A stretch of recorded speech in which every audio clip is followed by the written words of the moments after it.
Tengan todos muy buen día.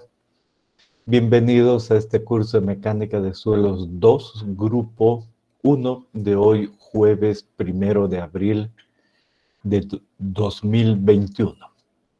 El día de hoy vamos a continuar hablando de asentamiento por consolidación. Hagamos como siempre. Permítanme unos minutos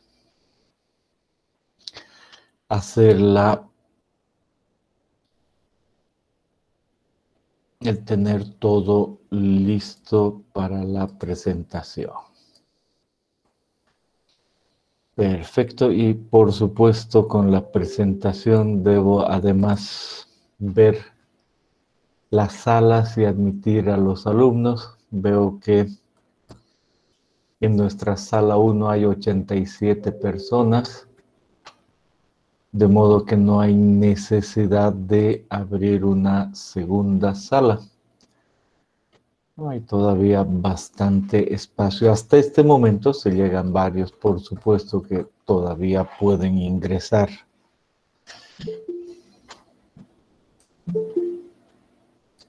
Muy bien. Entonces, volvamos a hacer la misma introducción que hacemos con asentamientos. Una vez más, tenemos nosotros una carga estimada en un edificio, es el número de pisos por 10, y es la carga que actúa ahí, y dependiendo la profundidad y la situación del terreno, hay una carga neta. Es esa carga neta la que produce un asentamiento. Por supuesto, lo más común es poner la fundación en todo el terreno y subir hasta lo que aguante, pero algunas veces hay restricción en cuanto a pisos, entonces uno puede realmente tener menos pisos, menos carga, y no necesita poner la fundación en toda la sección. De ahí viene que la carga en la losa es una que acabamos de ver, y al multiplicar por el área de la losa sobre el área de la zapata, es la carga de la zapata, en promedio, en idea general. Y ahí tenemos otra carga sobre la zapata, y esta va a producir una carga neta y un asentamiento que por supuesto hay que medirlo, calcularlo y ver si es muy grande o no. Estos asentamientos, como siempre hemos dicho en este capítulo, tienen una primera componente que se da ya como total en algunos suelos, como suelos gruesos, secos o saturados, que se da en arcillas secas o saturadas, y también se da en suelos orgánicos, en todos los suelos. Se le suma en algunos suelos arcillas, es decir, suelos finos saturados, el asentamiento por consolidación, en otros no hay. Y si además es orgánico, debemos esperar un asentamiento por consolidación secundaria. Ya sabemos cómo trabajar con el inmediato y ya sabemos muchísimo de cómo trabajar con el asentamiento por consolidación primaria.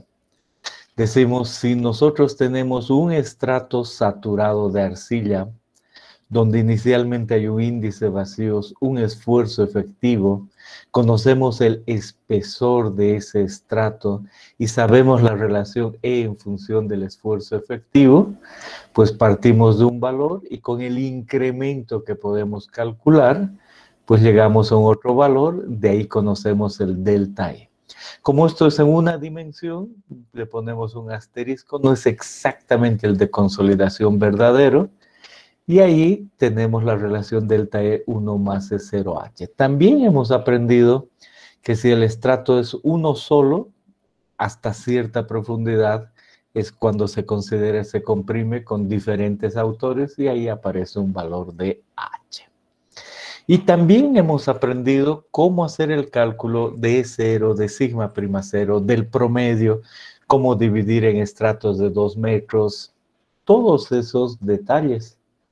Y quizá al repasar tienen alguna pregunta antes de seguir adelante, pues este es muy buen momento para aquello. Y yo aprovecho para ver quiénes más están llegando y los admito.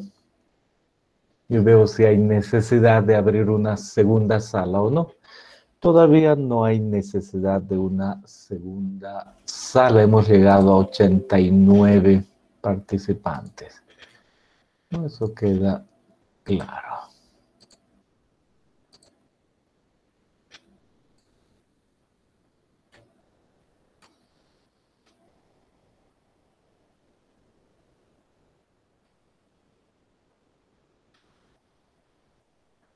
Bien.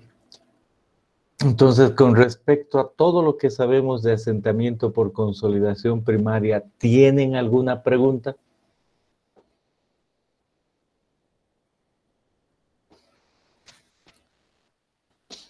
Estamos tranquilos. Bien, y seguimos adelante y decimos, ¿qué otra cosa queremos decir? Queremos ahora ver cómo llegar a esta curva. Eso es algo que nos falta. Entonces nos vamos a ver cómo es el ensayo de consolidación. Y decimos, tomamos un suelo aquí, lo ponemos en un anillo rígido. Estas son las paredes del anillo rígido. Tiene normalmente una altura h, comúnmente unos 2 centímetros. Lo ponemos sobre una piedra porosa arriba y otra abajo. Y este suelo está saturado, si no, no hay asentamiento por consolidación primaria y se pone agua para mantener la saturación y ahí aparece toda una celda de consolidación, una primera parte aquí dentro y una segunda aquí fuera y se tiene una placa y ahí se pone la carga. Y esto nos mide la deformación, colocada la carga, cuánto se va deformando y se espera que una vez que se coloque la carga, el agua empiece a salir. Solo hay dos posibilidades, por arriba y por abajo en una dimensión. Entonces aquí arriba debería exactamente llamarse, y se llama, pero no he colocado, ensayo de consolidación unidimensional. Muy bien. Entonces, con eso dicho, vemos la fotografía de lo que sería esta celda de consolidación desarmada, esa es ahí. Ahí está la celda grande, aquí están las piedras porosas, aquí el anillo muestreador, la placa de presión y ese aparato que sirve para fijar la muestra adecuadamente en la celda de consolidación. ¿Dónde va la celda de consolidación? Aquí, ahí está. Y cómo se aplica la carga, se puede ver que hay un marco ahí y ese marco está asociado con lo siguiente, ahí está el marco y además un brazo y unas pesas. Entonces uno aplica la carga, va ahí, si eso está arriba, no deforma nada, solo ha aplicado la carga, luego baja eso y se puede ver que aplico la carga de esa manera y se puede medir la deformación. Entonces lo que vamos a realmente hacer es aplicar una carga y el agua va a salir por arriba y abajo. Es la idea de tener una de estas cargas, pero muy especialmente aquí lo vamos a hacer por etapas. Primero una, luego otra y luego vamos a descargar. No hay que fijarse mucho en eso, vamos a hacer aquello. Bien, entonces ahí paro un momento, si desean hacer alguna pregunta y con respecto a la norma háganla y entre tanto voy a ver quiénes han ingresado a la sala de espera y veo que hay algunos que están yendo a la segunda sala, pero no hay necesidad de abrir la segunda sala porque hay 87. Pues no se olviden ese detalle, siempre vayan primero a la primera sala porque no sabemos cuántos alumnos realmente hay.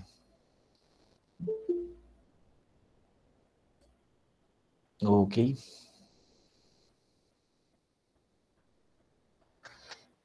Claro, yo sé que ustedes ya están dentro, pero en general siempre a la primera sala como consejo, porque el día de hoy no hay necesidad de más, ¿no? Perfecto. Entonces, vuelvo a revisar que todo esté funcionando bien, que no me esté olvidando de alguien, que la sala no esté llena. Estamos bien. Perfecto. Entonces, seguimos explicando el asunto de consolidación y decimos, entonces vamos a la norma, hay una norma, ¿no? Como dice acá, ensamblar el consolidómetro evitando el cambio de humedad de la muestra. Ya hemos entendido a qué se refiere el consolidómetro, ¿no? La celda de consolidación. Acomodar el consolidómetro en el aparato de carga y aplicar una carga base de 5 kilopascales. Inmediatamente ajustar el deformímetro a la lectura de deformación 0. Si la muestra tiende a expandirse, adicionar carga hasta controlar la expansión. Y si la muestra se encuentra saturada, es decir, tomada por debajo del nivel freático, que es lo correcto, tomar la previsión de inundarla luego de aplicar la carga base. Luego la muestra debe ser sometida a incrementos constantes de carga. En otras palabras, dice, acuérdese de armar esa muestra ahí, de luego fijar todo con una pequeña carga ahí, poner,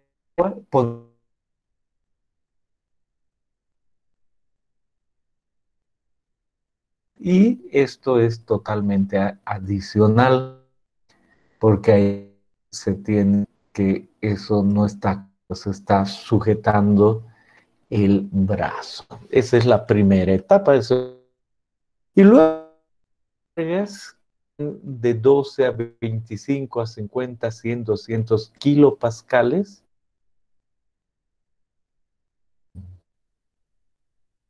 En 24 horas a intervalos de 0.1 minutos, 0.25, 0.5, 1 minuto, 2, 4, 8, 15, 30 minutos y luego 1 hora, 2, 4, 8 y 24 horas. Durante 24 horas hay que medir la deformación. Esa es básicamente la idea. Entonces, ese proceso lo queremos ver en laboratorio.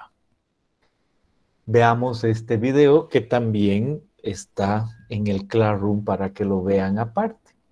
Entonces veamos y escuchemos. Este video demuestra el procedimiento para la determinación de la consolidación unidimensional de los suelos.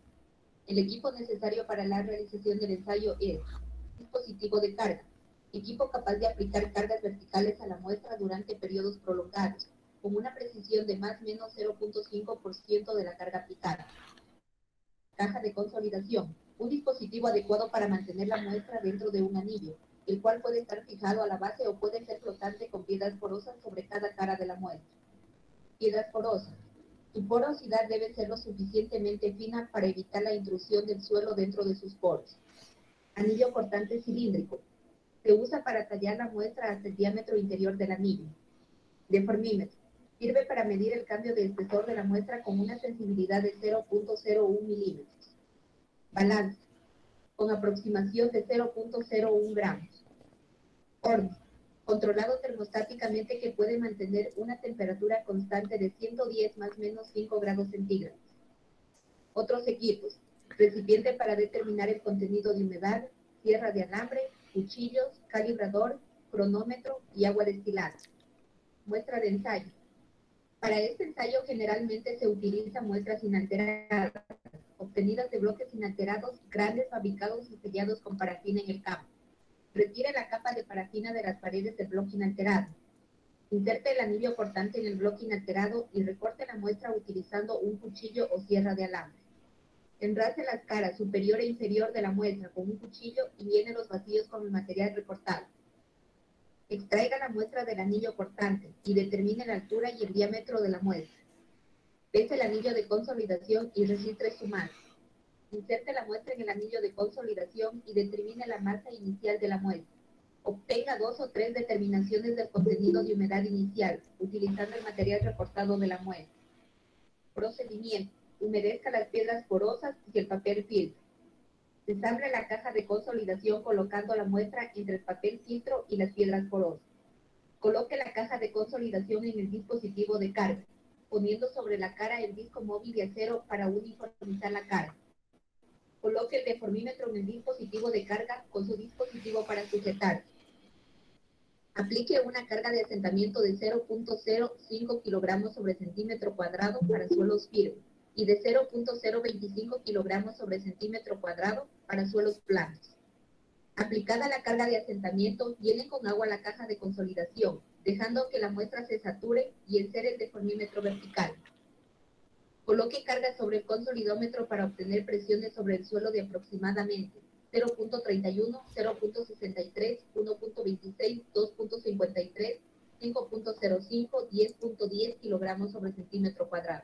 Inmediatamente aplicado cada incremento de carga, ponga en marcha el cronómetro y registre la lectura de deformación de la muestra a intervalos de 0.1, 0.25, 0.5, 1, 2, 4, 8, 15 y 30 minutos, y 1, 2, 4, 8 y 24 horas.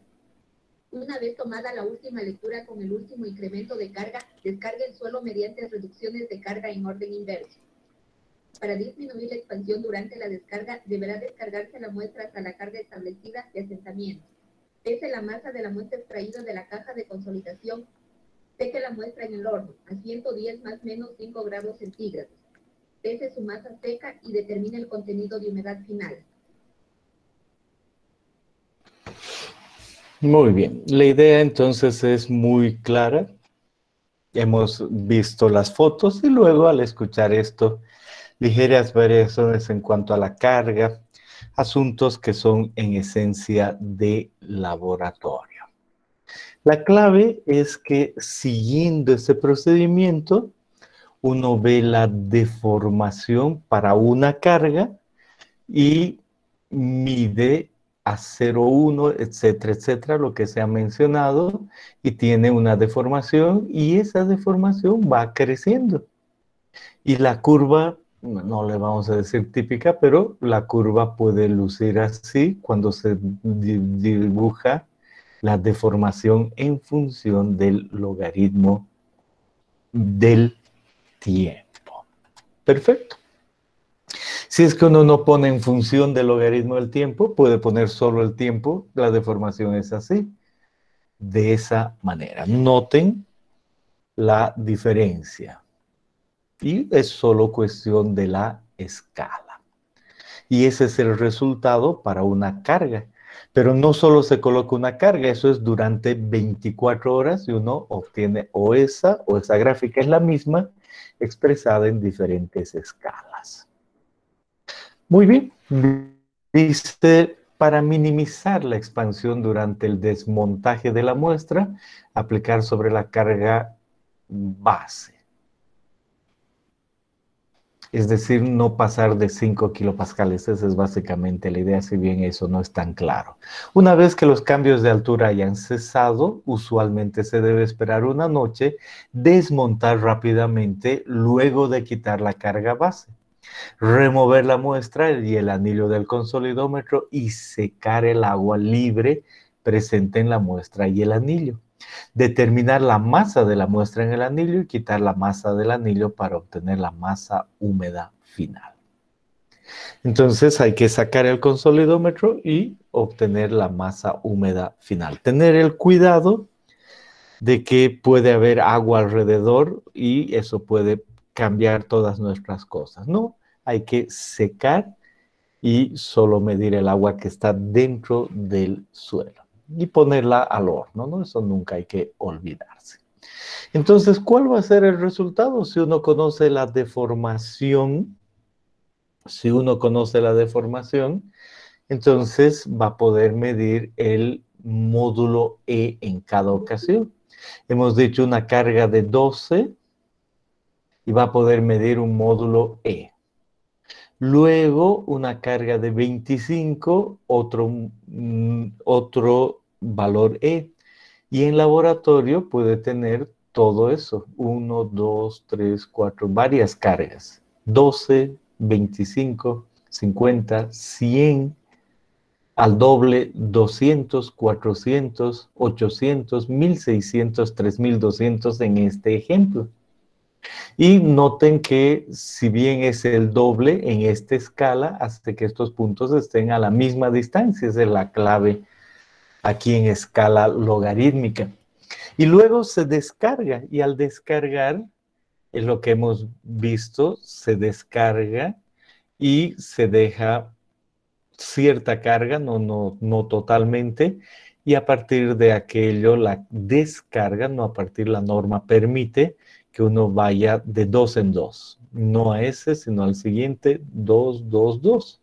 Entonces uno dice, ¿cuánto tiempo ha tomado esto? Un día, 2, 3, 4, 5, 6, 7, 8, 9 días, 10, 11, 12, 13 días, 2 semanas. Y ese es el resultado. ¿Qué estamos obteniendo? Esta curva.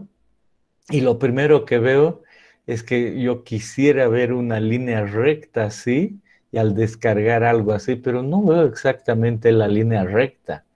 Y digo, necesito todavía hacer cierto trabajo para pasar de la curva de laboratorio a la curva de campo.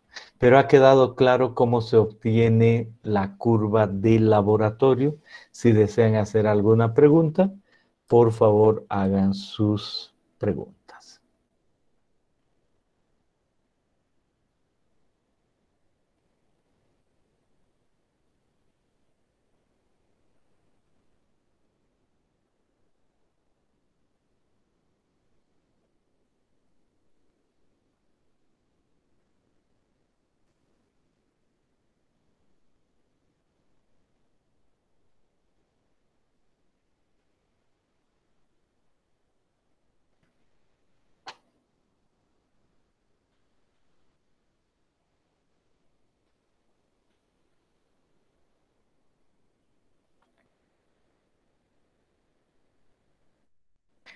Bien, entonces, ¿qué acabamos de obtener? ¿Hacia dónde vamos? En esta ecuación necesitábamos saber esto y hemos obtenido lo más cercano con ese procedimiento del ensayo de consolidación. Ha sido esto de acá.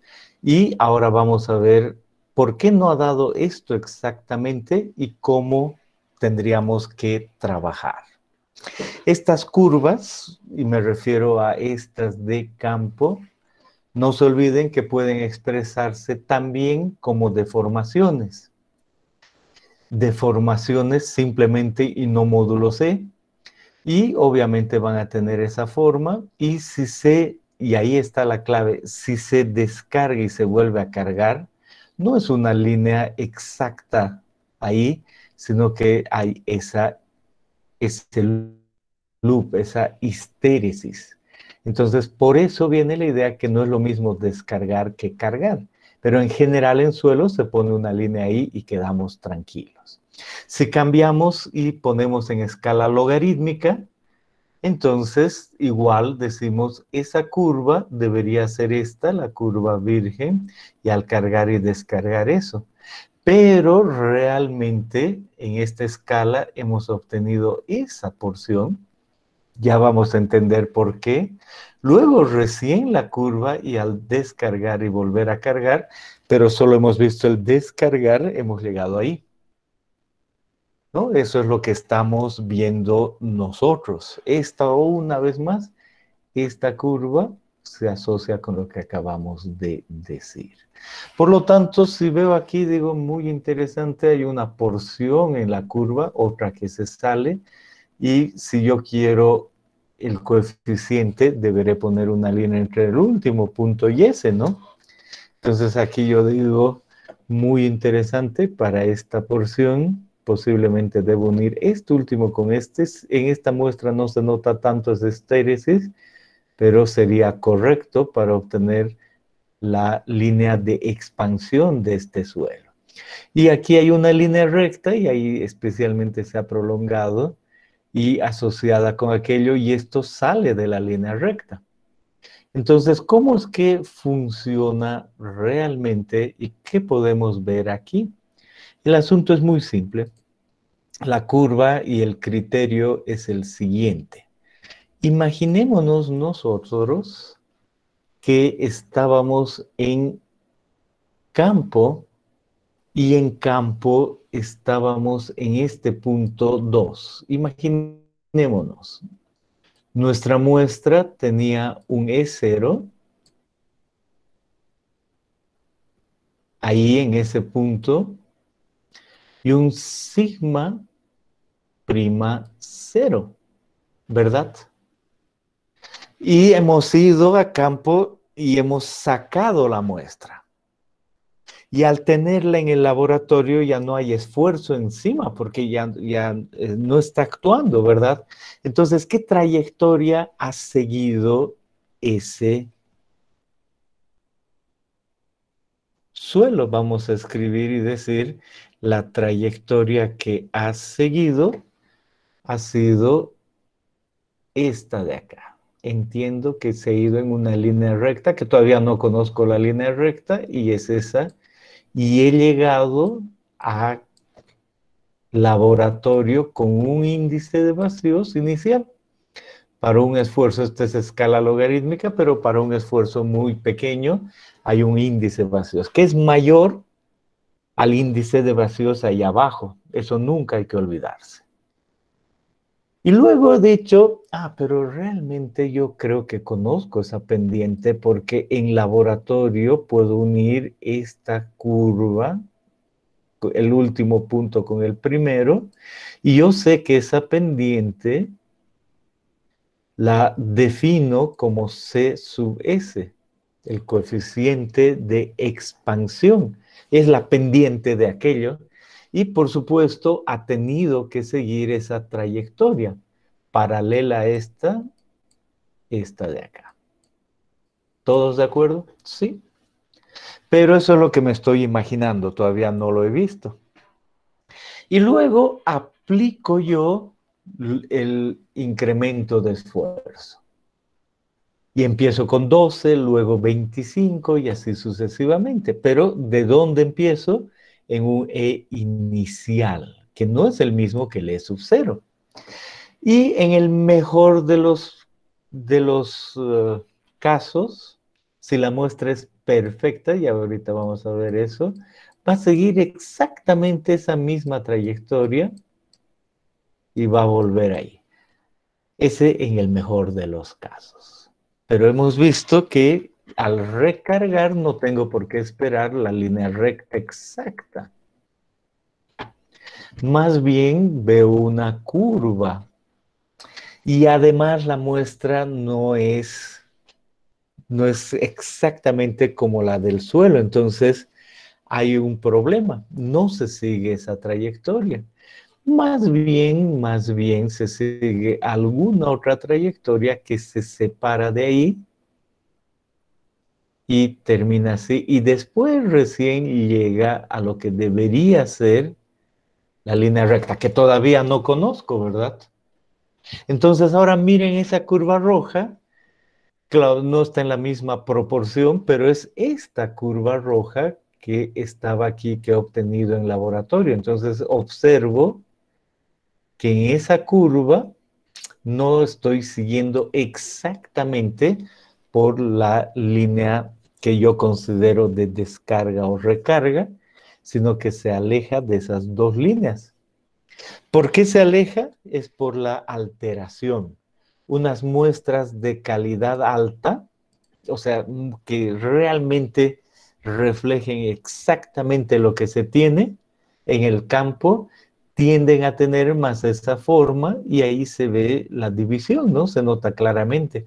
Pero mientras de menos calidad sea, entonces lo que tenemos es esto de acá, otras líneas de ese estilo. Esa es básicamente la idea. Entonces, la separación que hay entre la curva de laboratorio y de campo es un asunto de cuán buena es nuestra muestra. Primer paso que me ayuda a entender. Y luego al descargar, de donde descargué, pues tengo una pendiente asociada con esta línea, ¿verdad?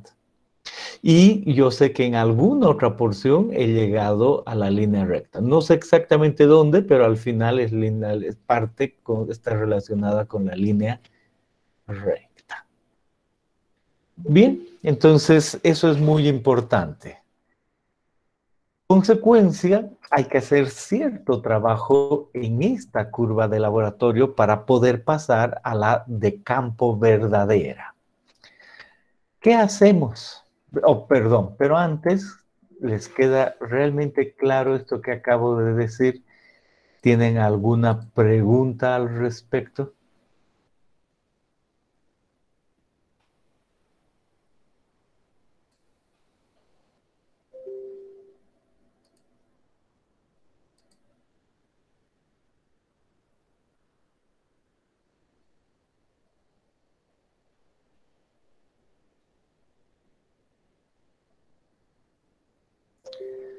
Muy bien. Volvamos con ese concepto a ver algo más. ¿Qué curva es esta? La del laboratorio. Vemos claramente, ¿no? Esto va a ser, se va a ver mejor mientras mejor sea mi muestra. Y este punto ya lo he visto como entre uno y el último, he trazado una línea y conozco esta que es la descarga. Perfecto, ahora, ¿de qué se trata? De calcular la presión de preconsolidación. El esfuerzo máximo de la historia geológica de ese suelo. Y Casagrande es un método, dice, es muy fácil. Mire, a ojo determine el punto a ojo. Mínima curvatura. Entonces uno ve y dice, esto parte de una recta, esto es otra recta, entonces curvatura de una recta, radio infinito. Pero si mientras más circular sea, menor radio. Entonces uno escoge a ojo cuál es el radio de menor curvatura. Y en ese punto A simplemente traza una horizontal, ahí está la horizontal, y una tangente, ahí están las dos. Horizontal y tangente a ese punto de mínima curvatura. Y dos, traza la bisectriz. Entonces vamos a dibujar con esos dos puntos. Queda muy clara la bisectriz. Entre esta que es la horizontal y esta que es la tangente.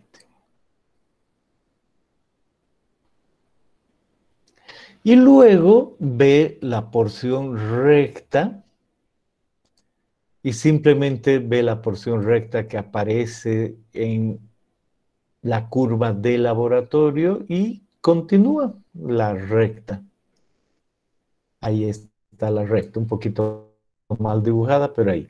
Y donde se unen la bisectriz con esta, en ese punto yo tengo que esto que está aquí, el esfuerzo de consolidación, de preconsolidación.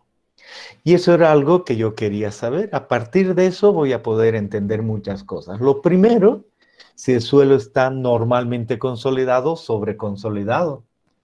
Si el esfuerzo actual, y no se olviden, aquí yo he dicho que conozco cuál es el esfuerzo actual y lo he obtenido, ¿verdad? Sigma prima cero y además conozco el E0. Bueno, si este esfuerzo es el máximo de su historia geológica, yo estaba en algún punto aquí. Si no es el máximo de su historia geológica, yo ya estaba en alguna parte de la descarga.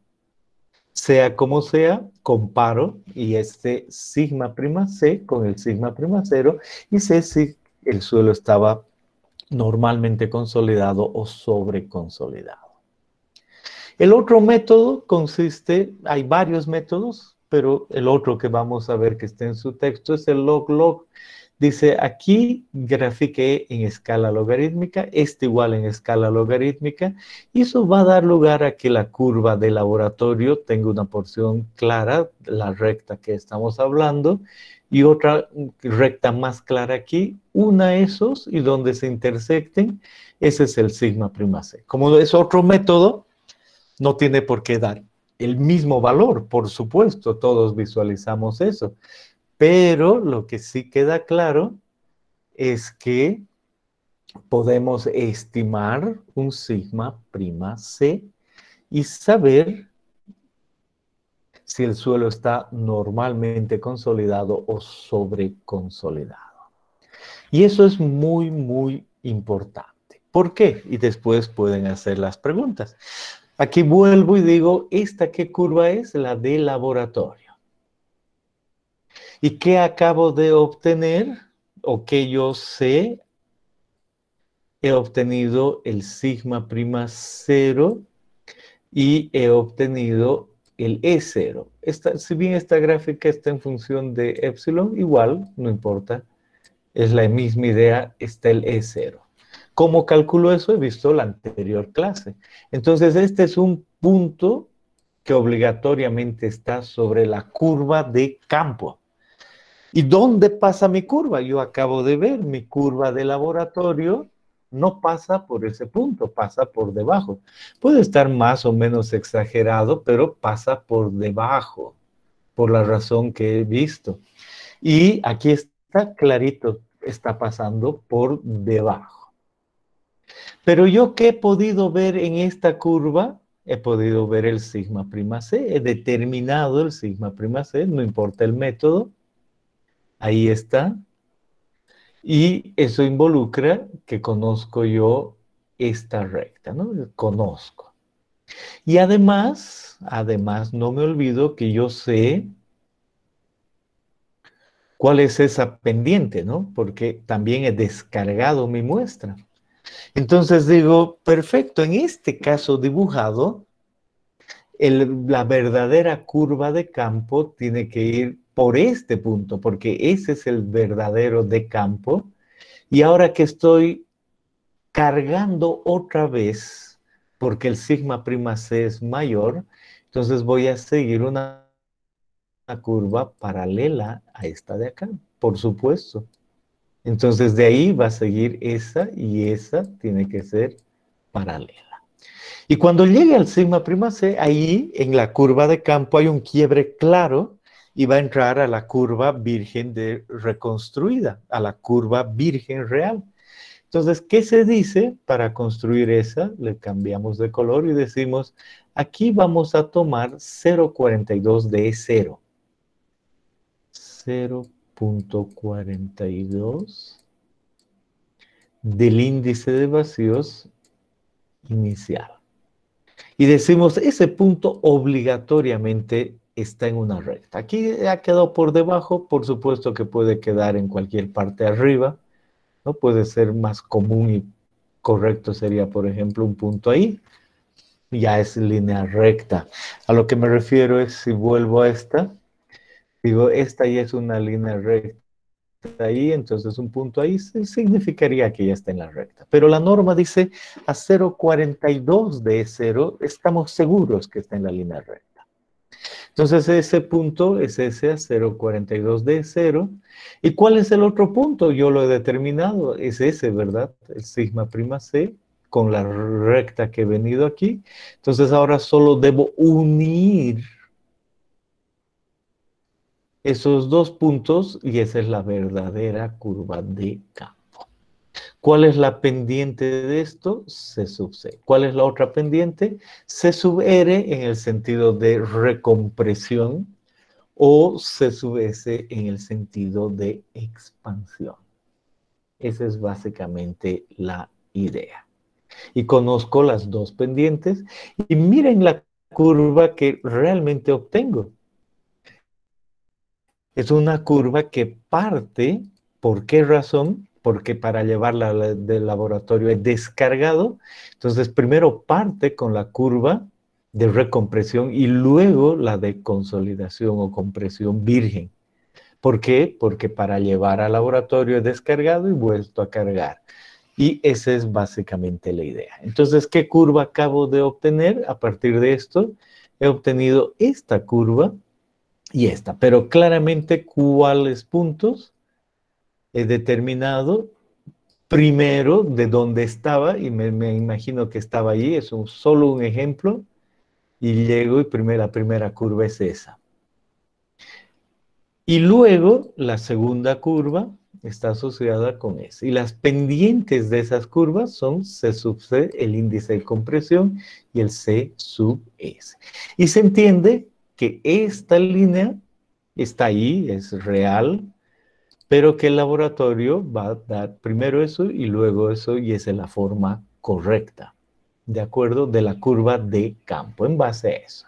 Ahora sí, para llegar ahí hay varios pasos.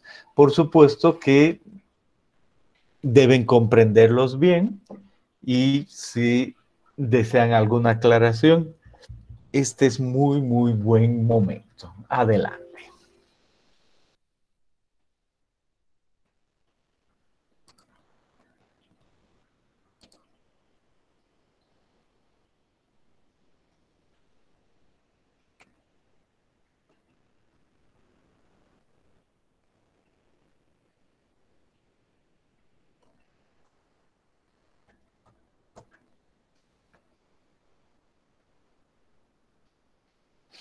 Perfecto. Seguimos y decimos, ya hemos obtenido nuestra curva y ya está todo, era lo que queríamos. Aclaramos que esta pendiente de laboratorio y esa pendiente de laboratorio pueden estimarse en base a ciertos parámetros. Y ahí, por supuesto, aparecen muchos autores, muchas ecuaciones. Tomamos una cualquiera, decimos, para todas las arcillas, este autor dice que C sub C puede ser 0,09 del contenido de humedad más 0,05 del límite líquido, y da una estimación de CC en lugar de hacer el ensayo. Pero son solo estimaciones. O este otro autor dice que debe tomarse solo 0,093 del contenido de humedad. O este otro autor habla de límites líquidos, índices de plasticidad del E sub 0, más el porcentaje de finos, ¿no? Cosas de ese estilo. Entonces ahí está la idea de que hay muchas ecuaciones. Y con respecto al CR, lo propio. Por ejemplo, estos autores dicen una buena aproximación es tomar el límite líquido, la gravedad específica de los sólidos y 0,00463 de eso. Bien, no hay problema. No hay que usar eso ahora, pero en la vida profesional hay que saber que existe eso y probar una, probar otra, y sobre eso decidir. Especialmente estos autores, Park y Kuomoto, el 2004, escribieron una aproximación para CC, y el 2004 en el laboratorio de geotecnia se probó con los datos de Cochabamba y se dijo esas ecuaciones, y con el mismo criterio es mejor que sean escritas de esta manera. El E sub 0 no como E sub 0, sino como porosidad, N sub 0, y el CC en esta ecuación. Entonces, si uno conoce el E sub 0 en Cochabamba y utiliza esta ecuación, está dando una aproximación muy decente de C sub C. Está en su texto. No hay que saber de memoria, solo saber que estos índices pueden estimarse. ¿Preguntas hasta ahí?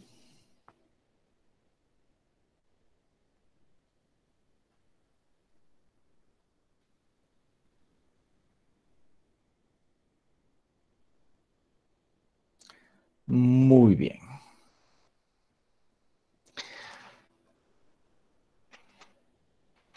¿Qué otra cosa podemos decir? Que si tomamos nosotros el índice de vacíos E en función del esfuerzo efectivo de un ensayo de consolidación, no necesariamente lo vamos a poner en escala logarítmica, a veces lo ponemos en no escala logarítmica. En ese caso, la curva va a ser esa de ahí. ¿no? Es claro que no es una recta. Y si tomamos un intervalo entre sigma 1 y sigma 3, por ejemplo, en el ensayo entre 25 y 50, o entre 50 y 100, o entre 100 y 200, que son parámetros que conocemos del ensayo, tenemos un delta sigma, y a ese delta sigma le corresponde un delta E. Mientras más pequeño sea el incremento, más cerca va a estar a la curva esa unión, esa secante. Pero finalmente se define que la pendiente delta E sobre delta sigma está asociada con A sub B. Y A sub B es un parámetro, no es CC, no es CS, sino que cuando no se dibuja en escala logarítmica, viene esa pendiente aquí.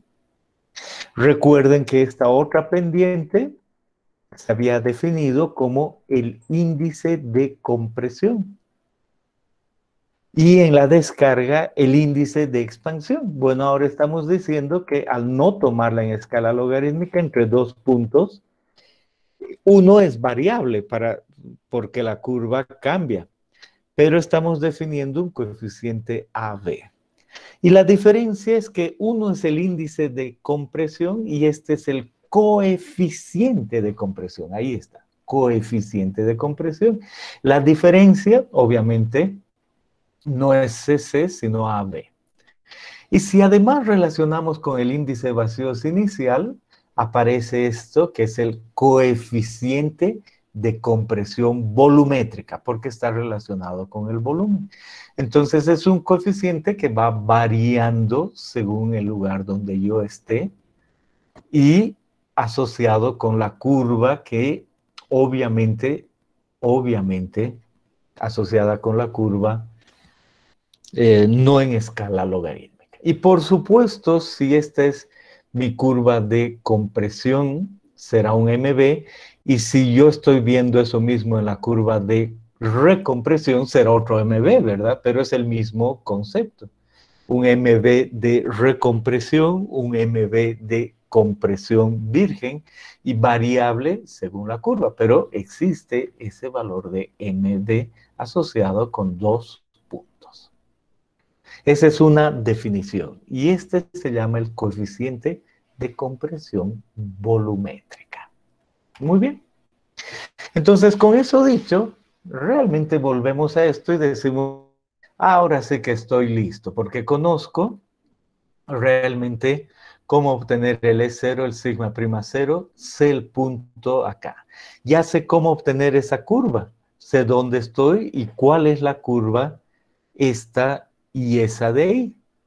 Y a eso le pongo una carga neta, determino ese valor, sé hallar valores promedio, sé que también puedo dividir en estratos, sé hallar el índice de vacíos en toda la profundidad, sé el espesor, y eso me permite llegar a otro punto de esa curva conocida y ver el delta E sobre 1 más E0 por H. Entonces ese es el asentamiento y como he hecho esta curva en un ensayo de consolidación unidimensional, eso es en una dimensión, por eso todavía trae un asterisco. Listo, esa es la idea de calcular esto. ¿Desean hacer alguna pregunta hasta ahí? Todavía hay más, pero si tienen alguna pregunta, con toda confianza.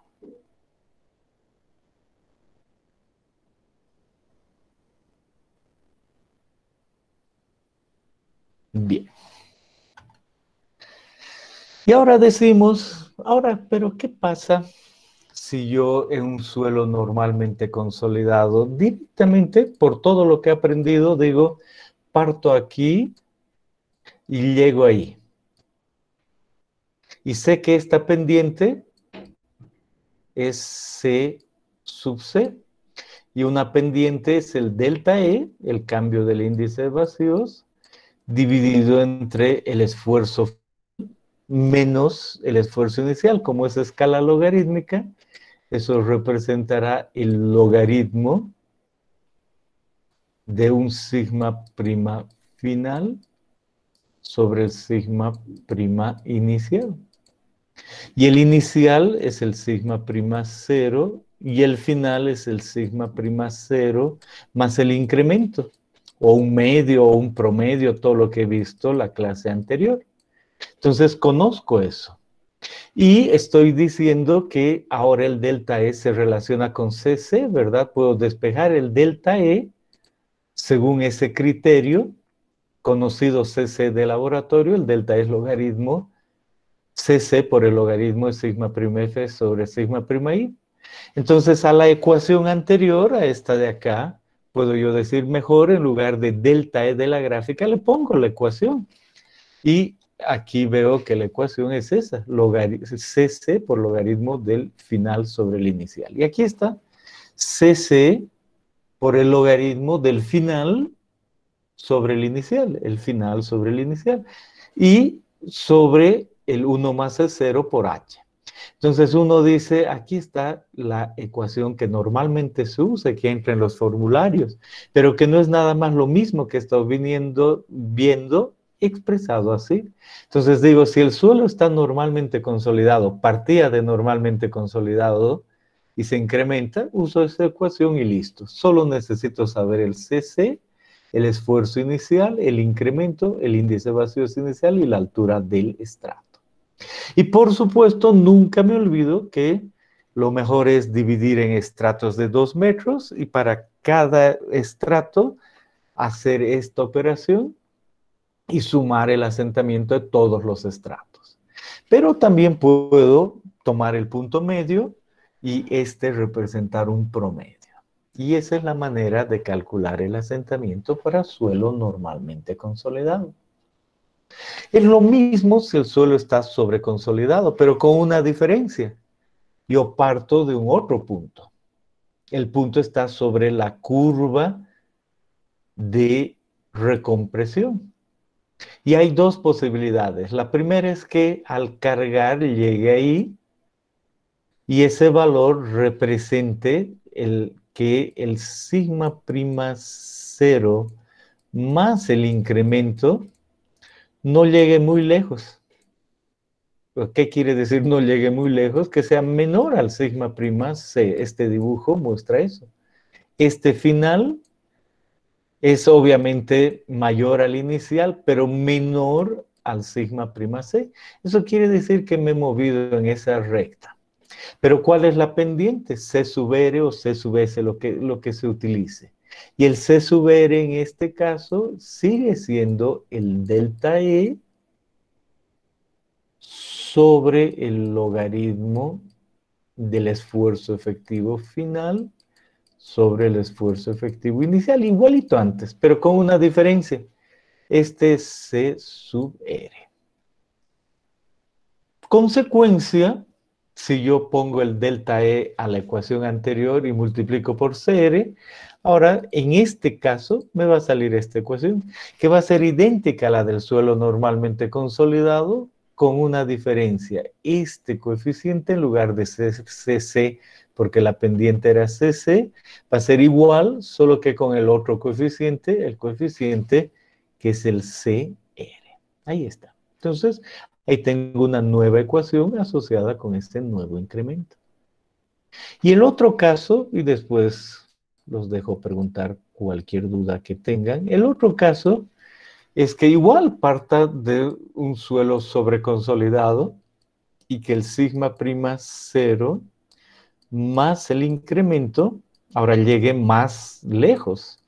¿Y qué significa más lejos? Mayor al sigma prima C. Entonces, ¿qué puedo ver aquí? Que he llegado hasta ese punto. Entonces, inmediatamente digo, aquí hay una primera parte con una pendiente y aquí hay una segunda parte con otra pendiente. Y en esta primera parte hay un delta E1 asociada con una pendiente y en esta hay otra delta E2 con otra pendiente. Y se debe sumar ambos para hallar el delta E. Y eso que este primero está asociado con C sub R y este segundo con C sub C. Y está asociado con que hay esfuerzos finales e iniciales, pero noten ¿Cuál va a ser el final del primer delta E? Sigma prima C y el inicial sigma prima 0. Y la pendiente va a ser C sub R. Entonces dice, hay una primera componente del asentamiento, C sub R por H sobre 1 más C0, por el logaritmo ¿de qué? De sigma prima C sobre sigma prima 0, porque es el final sobre el inicial, más este de acá, y esta pendiente CC por H sobre 1 más 0 por el logaritmo del esfuerzo final, que es sigma prima 0 más el incremento, entre el inicial. Y para este segundo tramo, el inicial es ese, ahí está, sigma prima C. Entonces, esta ecuación es la misma. Y normalmente estas ecuaciones uno las ve en un formulario y asunto solucionado. Y solo tiene que distinguir si estoy en un suelo normalmente consolidado, sobreconsolidado y en cuál de los casos. Entonces, con relación a estas ecuaciones, ¿tienen alguna pregunta?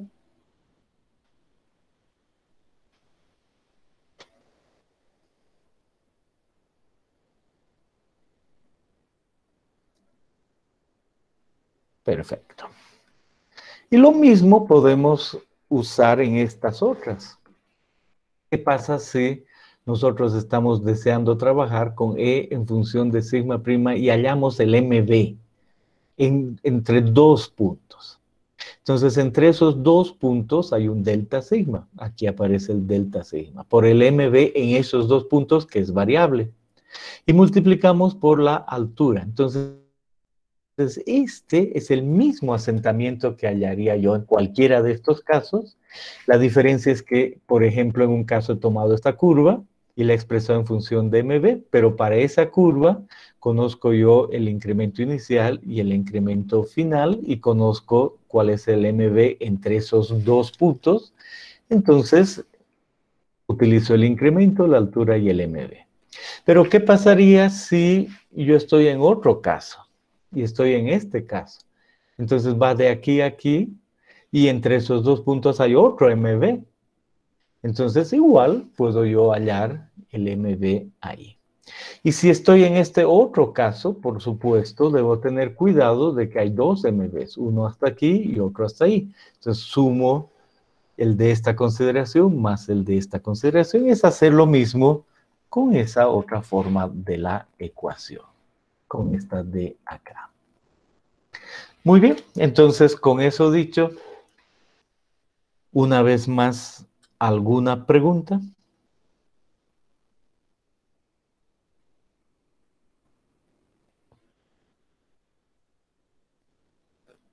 Bien.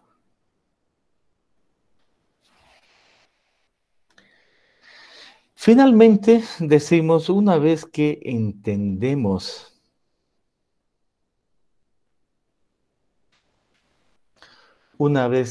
entendemos que el asentamiento que hemos hallado hemos podido calcularlo y es en una dimensión, ¿cómo paso al verdadero asentamiento de consolidación? Aquí dice, multiplico por un coeficiente alfa. Entonces esto saco usando la compresión en una dimensión y luego calculo alfa. ¿Cómo calculo alfa? Me dice, mire, si usted tiene un estrato de arcilla, ahí abajo hay un suelo incompresible con una altura h. Conoce B, conoce h. Entonces conoce una relación de B sobre h. Y además sabe ahí abajo la razón de sobreconsolidación de su estrato. Y con eso entra acá y dice, por decir algo, mi estrato está normalmente consolidado, OCR1, entonces uno sube y dice alfa 1. Ah, muy interesante. El asentamiento de consolidación, cuando el suelo está normalmente consolidado, dice que es igual al que he medido a partir de los datos de laboratorio. Y listo, y ese es el verdadero de consolidación. Pero ¿qué pasa si el suelo está más sobreconsolidado? Dependiendo esta altura h, dice que cambia según la sobreconsolidación. Mientras más sobreconsolidado se nota, ese coeficiente es menor. Mientras más sobreconsolidado el que he medido en laboratorio, multiplica por un valor menor para hallar el verdadero asentamiento de consolidación. Esa es una gráfica muy interesante. ¿Queda claro de dónde viene aquello?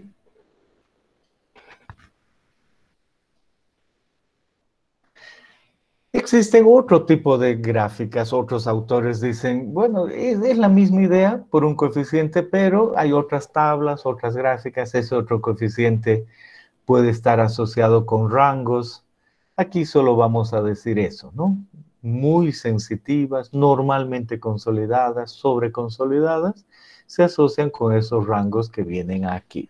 Bueno, estos solo son rangos y no nos preocupamos mucho. Y ahí llegamos a decir, excelente, si ya hemos podido hallar ese asentamiento de consolidación, porque ya hemos hallado el de laboratorio o no, el que consideramos de consolidación utilizando datos de un consolidómetro unidimensional, ahora multiplicado por el coeficiente alfa, mu o lo que sea, he hallado el verdadero asentamiento de consolidación, que hay que sumarle el inmediato que aprendí en la primera parte de este capítulo. Y así se tiene el asentamiento total. Ese es el proceso. Ahí viene Burland y otros, y es el mismo Burland que vimos en asentamientos de SPT, Burland y Burbidge. Este es el mismo autor. Él dice, mire, ahora no estamos en arenas, no estamos en SPT, estamos en arcillas. ¿Sabe qué he observado en las arcillas de Londres después de hacer ensayos, ver asentamientos totales? Si mal no recuerdo alguna medición, él dice, mire, vamos a dividir entre arcillas rígidas y blandas. Si sus arcillas son rígidas, se sabe que el asentamiento total es igual al asentamiento que le ha salido con los datos unidimensionales, directo. Entonces no necesita calcular el SC y el SI, le basta calcular este valor y ese es el asentamiento total. Pero es una aproximación, ¿verdad? Es uno más en ingeniería. Se usa mucho, por eso lo vemos, pero es una aproximación. Si uno puede calcular ese valor y luego este, pues se suma y este valor debería ser muy próximo a este. Y por otro lado, si su arcilla es blanda, y dice rígida y blanda, entonces el asentamiento total va a ser 1.1 del asentamiento por consolidación. Este de acá.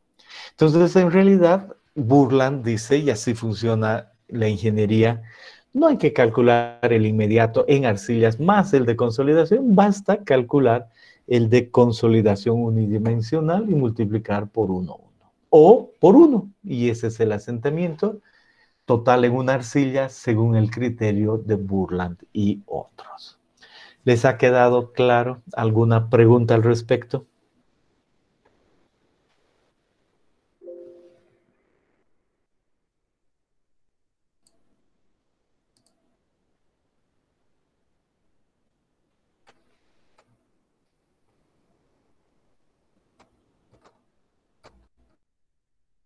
Bien.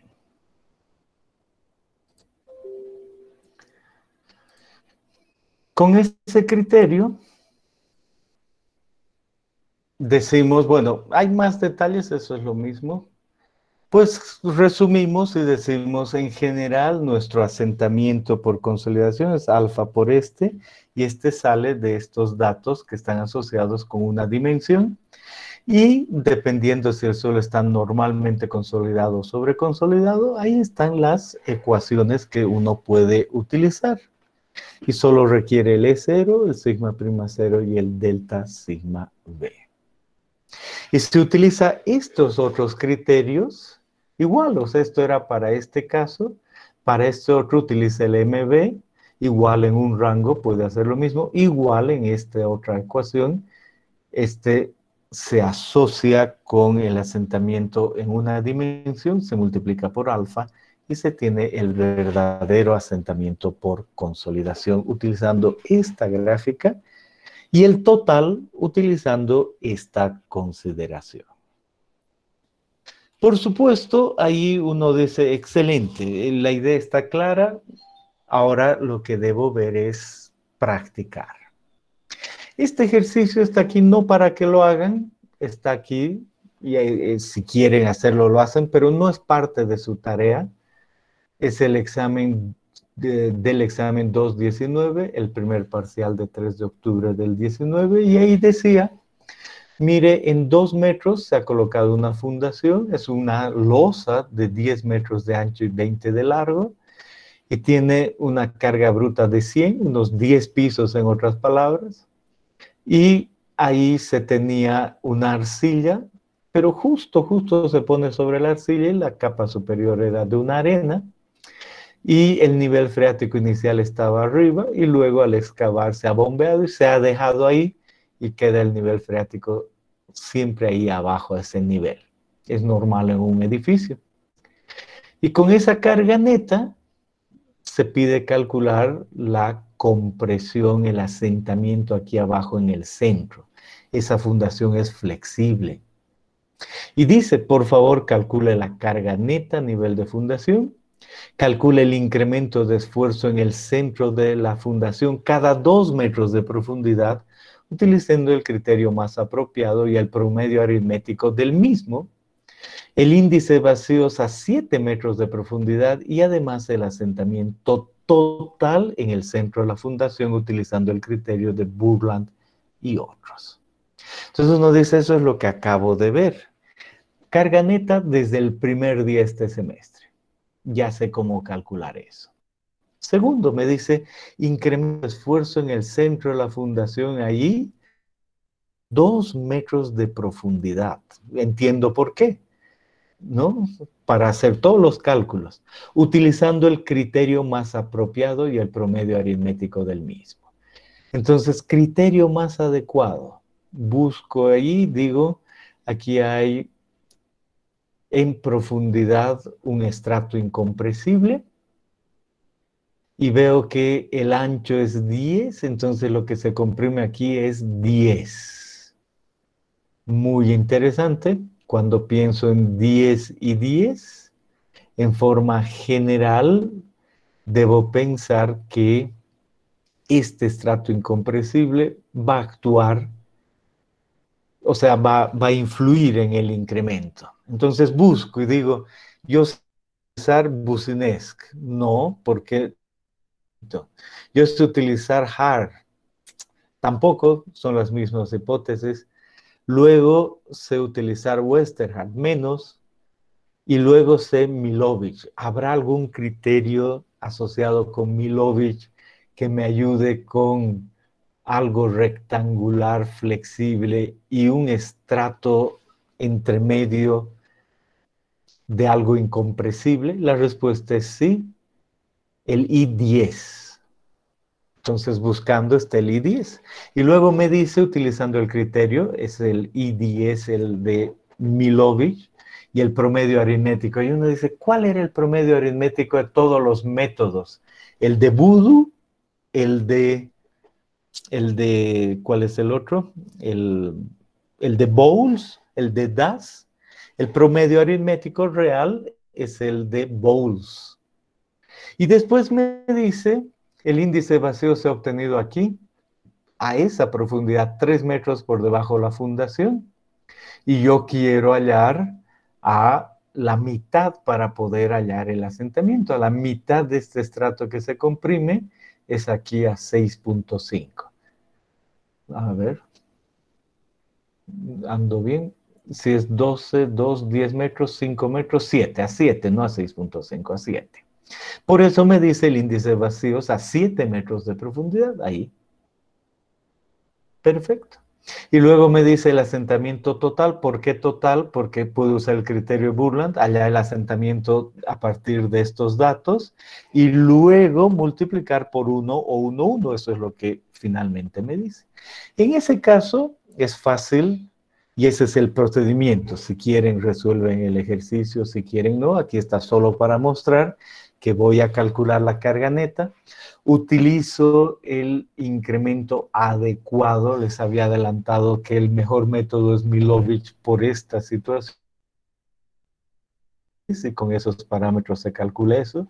Y luego el aritmético es este método con ese estrato que es de 10 metros y ahí se calcula un delta sigma. Y luego el índice de vacíos, y para eso hay que saber cuál es la relación en este suelo. ¿Cuál es la relación en este suelo? Veamos. En este suelo, dice, se ha encontrado que el sigma prima C es 150i. Ya sabemos de dónde sale, hoy día hemos aprendido eso. Es 150 y que se sabe, porque se han hecho otros ensayos, que el sigma prima C aumenta 20 kilopascales cada metro. Entonces, si esto es a 5, a 6 es 150 más 20, es 170.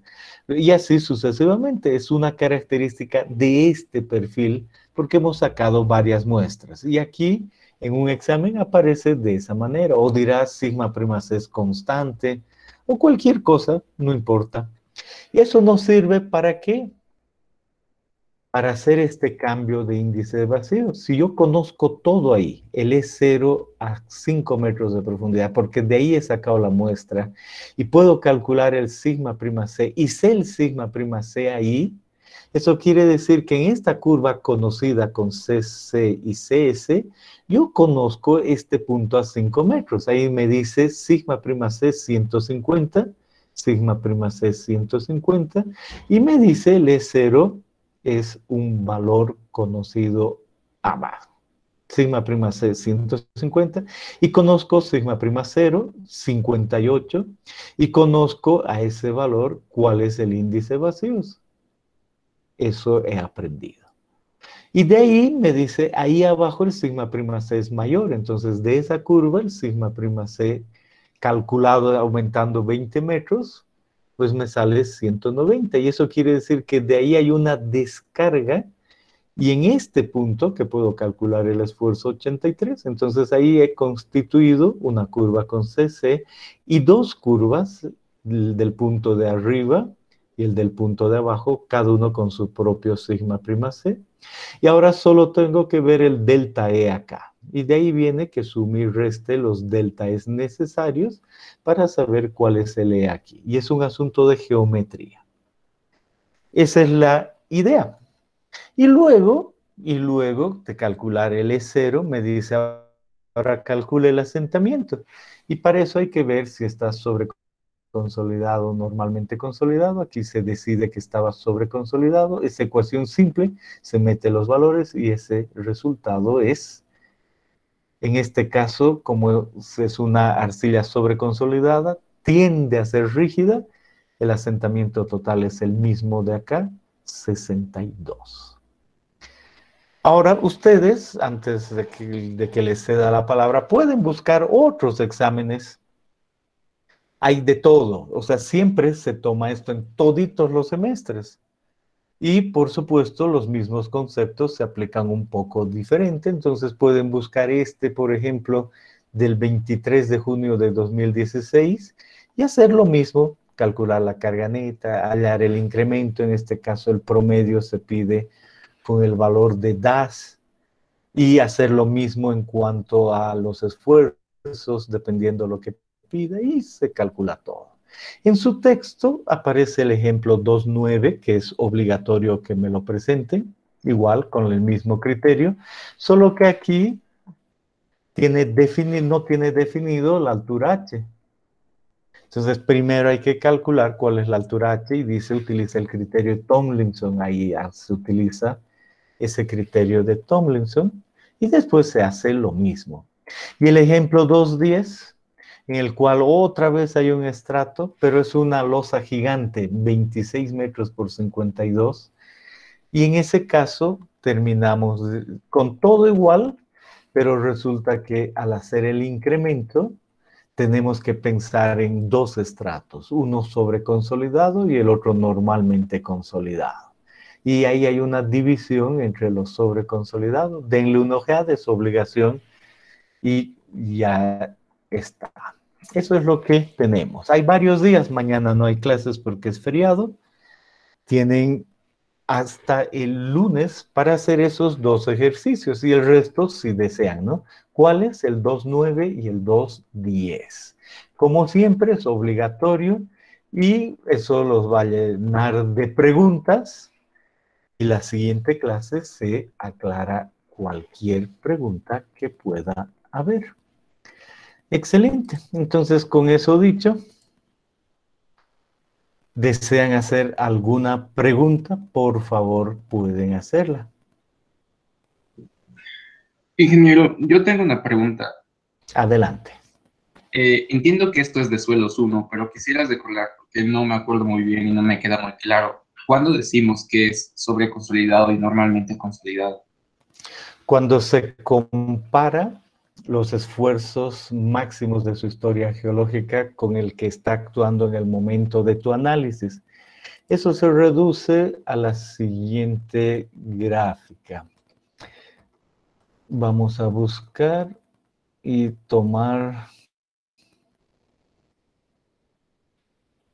por decir esta, muy conocida y hemos venido repitiendo. Hemos dicho, esta curva es una curva de campo y es la relación esfuerzo de formación de un suelo.